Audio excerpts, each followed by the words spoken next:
Hello, this is Alex. It is a rainy day in San Diego today. We're finally getting some more rain, and it's a good opportunity to work on my latest pictures. And for that, I need to import them, of course. So for importing, I always choose to let Lightroom organize the pictures into a date-based folder structure, because I only need to tell Lightroom, put the pictures into the My Pictures folder on my external SSD, and then Lightroom will make this folder structure here one folder for the year, one folder for the months, and a folder for each day for me.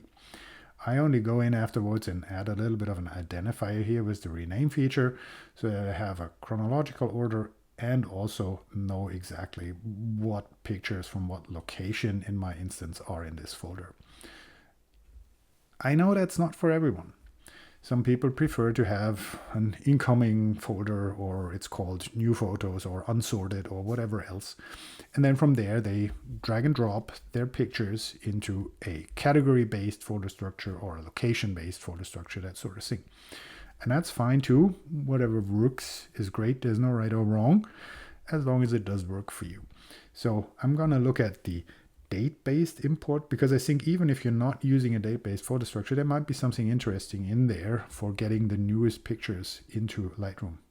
I click on import to open my import dialog, and then here's my memory card, which I choose. And this card contains a large amount of photographs. Large amount for me as a landscape photographer, of course. You see that some pictures here are grayed out and others are not. The reason is that I have already imported these older photographs and then deleted a large bunch of them, the outtakes. So Lightroom's duplicate detection here doesn't actually detect those as duplicates anymore, because the originals are missing and not in my catalog anymore, not on my hard drive anymore. Only those pictures that remain are grayed out as duplicates, and the others would get imported again. Of course, that's not desirable. So I want to uncheck all of the pictures on the card. And this card contains photographs here about up to 2 months back. And I only want to import the most recent ones. So I could just scroll down here, which would be the normal approach, find the last one, and then scroll up and then try to find where did I start actually with this group of photographs. And that looks pretty reasonable, so I can shift click here and then check this box. And that's of course a legit way to do it, but it can be easier. And that's when I switch to a date-based folder structure here. Instead of organize into one folder here, I choose to organize by date. And then what happens here is, you see Lightroom has at the top a tab bar, all photos, new photos, destination folders. In this destination folders view now, I have segments for each day of photographs based on this date format here, because I separate this by day. If I were to choose only the months, then I would get less segments, one for January, one for February, and one for March. I want this down to the day, of course, because that fits my folder structure, and I get these finer segments here. You also see there's a pagination here, page 1 and page 2, because there's a lot of pictures on the card.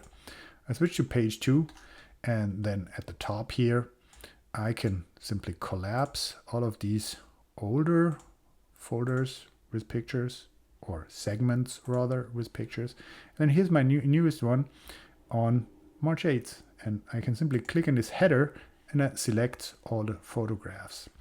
The same thing is also possible for the date-based folder structure. If I scroll down here, you see I get these dates here, and here's the March 8th that's grayed out and marked with a tiny little plus symbol here that indicates that this folder would be created. And I can click in this box right here to select my 76 pictures.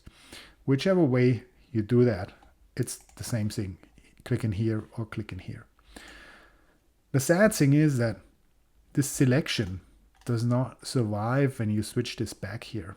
If I go back into one folder, you see that I'm losing the entire selection here. I don't know if that's a bug or a feature, but it's something to be aware of. So by date needs to have this date-based folder structure enabled to preserve this selection. Not a big hindrance for me, of course, because I use that anyway. But even if you have your inbox folder or new photos folder or whatever else, you could still use this date-based folder structure and then just ignore the underlying structure just for the purpose of making a quicker selection here from the thumbnail grid.